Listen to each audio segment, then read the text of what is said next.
Today marks 6 months of being married to my smoking hot wife. Justin Allgaier had to outdo me by celebrating 20 years of marriage with his wife yesterday, but we have one thing in common, and probably one thing only. We're both going to be in Phoenix this weekend for the 4th race of the Xfinity Series season, and there's paint schemes to review.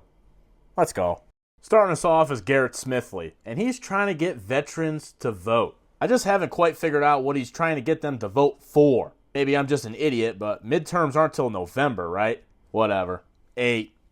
3 minutes ago, I had no idea what the Boulder Crest Foundation was. But now that I've educated myself, it's pretty cool. Boulder Crest is the home of post-traumatic growth. They offer life-changing programs free of charge to members of the military, veterans, and first responder communities and their family. They train our nation's heroes to thrive in the aftermath of trauma. All that and the paint scheme fucks. 10. If you've been keeping up, Carson Kvapil is back in the 1 this week. But don't get used to it, because it's all going to change at Vegas. He is 5th in points, though. 10.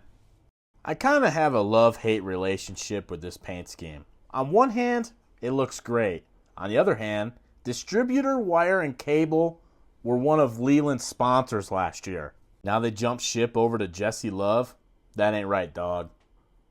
10. Old Sticky Blicky is keeping things sticky this weekend. He's sponsored by a porta potty rental service. And they are based out of Arizona.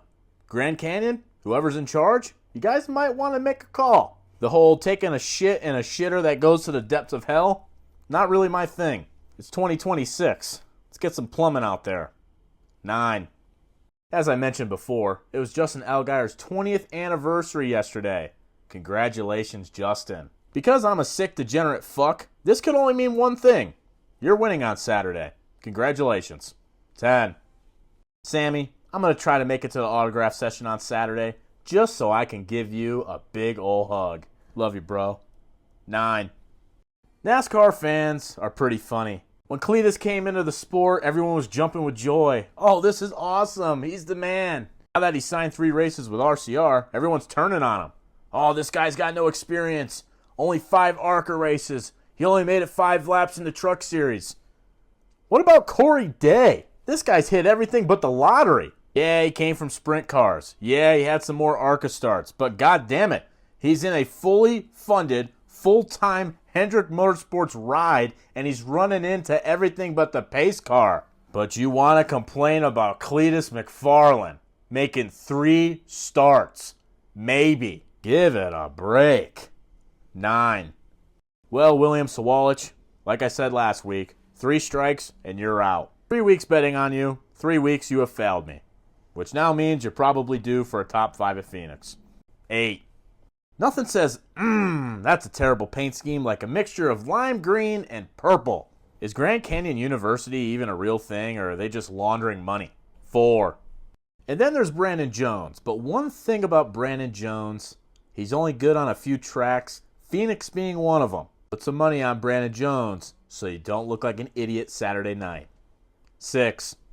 Through 3 races, Austin Hill has yet to attempt vehicular manslaughter. How long do you think it'll take till he falls off the wagon? 8. Harrison Burton and Dex go together like peanut butter and jelly.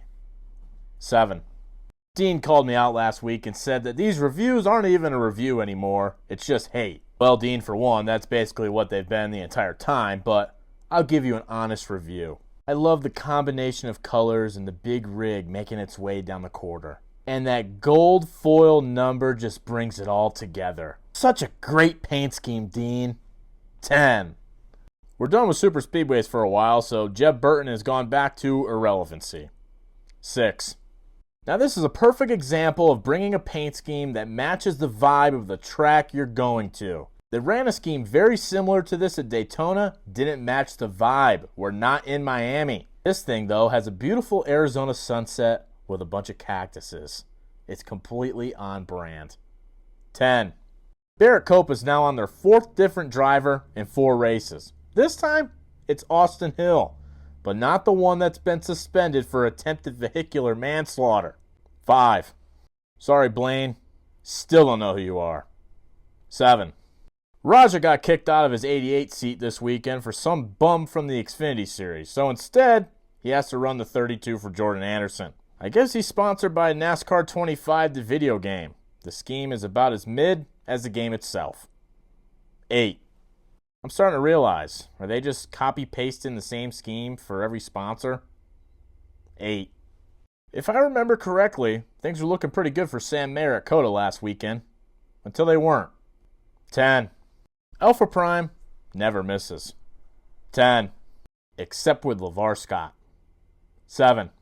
I just haven't figured out Jeremy Clement's obsession with having a number that you can't see. Looking at it makes me feel like I have epilepsy. 7. Taylor Gray is going to be a total non-factor until March 28th. Martinsville. 4.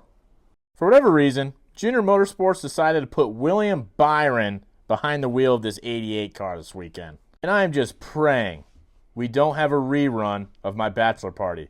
I don't want to see William Byron win another Xfinity race. 9. Mason Maggio always catches a pretty bad case of FOMO when he's not included in a paint scheme review. Well, good news, Mason. Your team actually uploaded their paint schemes to NASCAR.com. 7. This is Josh Williams. 7. Identity theft is not a joke, Jim, or in this case, Anthony. 0. Rinse and repeat, baby. Rinse and repeat. 0. And Pit Stop Diecast Paint Scheme of the Week goes to Kyle Sieg. Perfect scheme for this weekend at Phoenix, and it just stands out over everyone else. Here's this week's top 3. See you guys at Phoenix. Later.